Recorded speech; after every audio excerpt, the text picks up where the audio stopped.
കൊട്ടിയൂരിലെ ഏറ്റവും വിശിഷ്ടമായ ചടങ്ങുകളിലൊന്നായ രോഹിണി ആരാധന നടക്കുന്നത് ഇന്നാണ്. ലക്ഷക്കണക്കിന് ആളുകളാണ് കൊട്ടിയൂരിലേക്ക് ഒഴുകിയെത്തിക്കൊണ്ടിരിക്കുന്നത്. അക്കരെ കൊട്ടിയൂർ ജനസമുദ്രമായി മാറിയിരിക്കുകയാണ്. ആലിംഗന പുഷ്പാഞ്ജലി എന്ന അതിവിശുദ്ധമായ ചടങ്ങിന് സാക്ഷിയാവാനാണ് ജനം അണമുറിയാതെ ഒഴുകിയെത്തിക്കൊണ്ടിരിക്കുന്നത്. കുറുമാത്തൂർ ഇല്ലത്തെ ഏറ്റവും മൂത്ത ബ്രാഹ്മണ ശ്രേഷ്ഠനാണ് ഈ ചടങ്ങ് നിർവഹിക്കുന്നത്.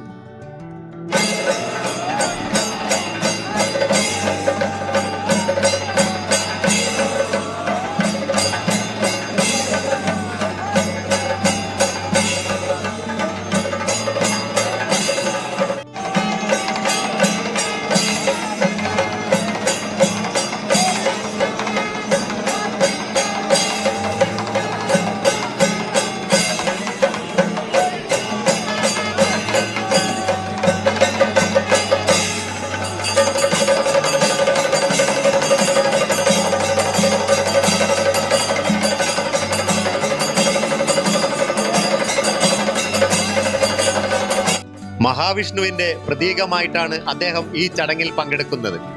സ്വയംഭൂവിനെ മുഴുവനായും പുഷ്പം കൊണ്ട് മൂടിയതിനു ശേഷം ഗാഢമായി ആലിംഗനം ചെയ്യുന്നു. സതീവിയോഗത്തിന്റെ ഉഗ്രകോപത്താൽ താണ്ഡവമാടിയ പരമേശ്വരനെ മഹാവിഷ്ണു ആലിംഗനത്താൽ ശാന്തനാക്കുകയും കോപമുക്തനാക്കുകയും ചെയ്തതിന്റെ ഓർമ്മയ്ക്കായിട്ടാണ് ഈ ചടങ്ങ് നടക്കുന്നത്.